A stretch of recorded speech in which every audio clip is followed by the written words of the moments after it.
Alright, starting off with any traditional shower pan or traditional shower pan hybrid, you need to first do a pre-slope. This goes down on top of the plywood. It's to when you put your vinyl rubber liner on the floor, it's to slope the floor to the drain. So any water that makes it into the mud could find the weep holes in the drain. So yeah, that's what you're looking at right now. This is the pre-slope done with a good quality self-leveling. Make sure your self-leveling is good for plywood or any substrate. That's what we used here. So we're doing a line drain.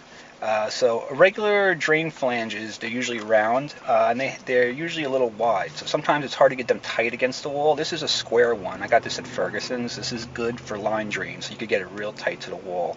If you look between the screws, you see those black holes. Those are the weep holes. So this gets set on the bottom of the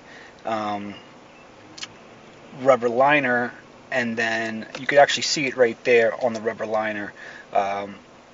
So the weep holes are right there. So any water that actually goes into the mud will find the weep holes from that pre-slope that we did, and it will go down the drain. So yeah, this is the liner that's put up. Now you're only required by code to have the height of your liner 1 inch above your finished height of your curb. So wherever the curb finish is going to sit, like whenever I put my stone on top, whatever height of that, I'm only required to be 1 inch higher. Obviously, I'm a lot higher than that. Usually we do around 12 inches height. So after I put my Durarock up, you fill with a couple inches of water, and you leave for about 1 to 2 days to make sure you don't have any leaks. If the floor is open downstairs, like if you have a basement underneath or something, and you could actually go underneath and check and look up to see if there's any water coming through, I recommend that. If not, you just put a mark on the wall and check your levels over the next day or two to make sure that your water test is good and your shower pan liner is holding. Okay, so here we go. After all that's good and you're about to start your mud, you need to put a pea gravel around the base of your drain.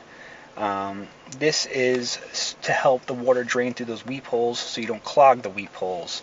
So, water takes a path of least resistance, so your mud will eventually soak up the water like a sponge and will just sit there. Well, once the water finds the pea gravel, it's the path of least resistance, and as soon as it touches the pea gravel, it will fall right into the drain, into the weep holes. So it helps the mud empty out any of the water that it's holding. That's the purpose of the pea gravel. Alright, now we're ready to install our drain and do our mud. So with the line drains, I use platinum thin set because platinum thin set is the strongest thin set out there, and it also actually bonds to metal. So I put a little bit of mud down on my shower pan. I put thin set on my drain, and then I'm going to tamp it down. I'm going to slide the drain into the flange, and I'm going to tamp it down, get it as low as I can, and make sure it's leveled off. Now here's just a picture of the finished mud. You do a 1/4 inch per foot pitch. This was 4 foot long from the drain to that back wall, so I did a 1 inch high, it's a 1 inch pitch from the back wall to the drain. That's what we did here. That drain is thin setted down as you've seen into loose mud. It's all going to dry together.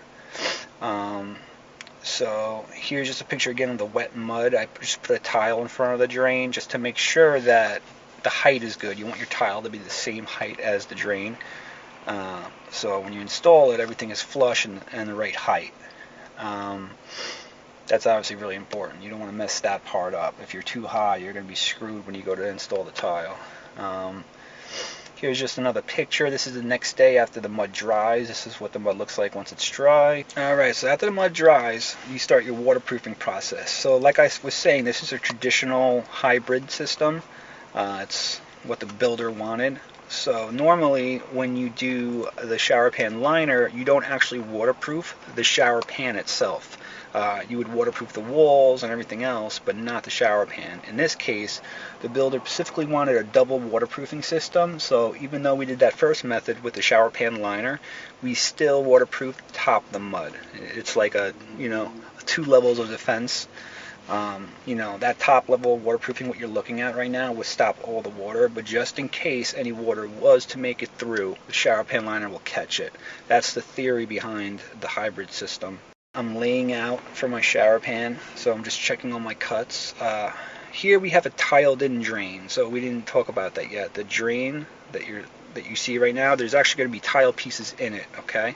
So I'm sure you've seen that by now. So when doing it, you want to make sure the pieces that are going in the drain, or you don't want super hard cuts to make, so you just want to make sure that you have your biggest pieces as possible over the drain, and that's kind of how I set up this layout. So I got good pieces everywhere and good pieces inside the drain. Alright, here's just a time lapse of me installing the tile in the shower pan. There's really not too much to it. One thing I didn't show is I pre-made all the cuts. So whenever I'm doing like a small area like this, I'll do all my cuts to make the installation process as easy as possible. So I'm just spreading an area, probably like half the shower pan, and installing the tile. All the tile gets back buttered, and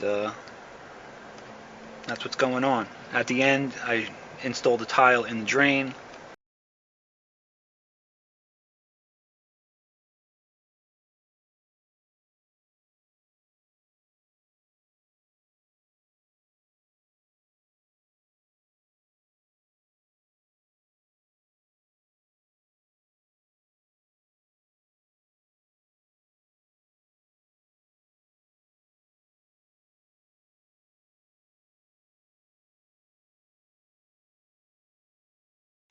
Here's just a photo of the installation done.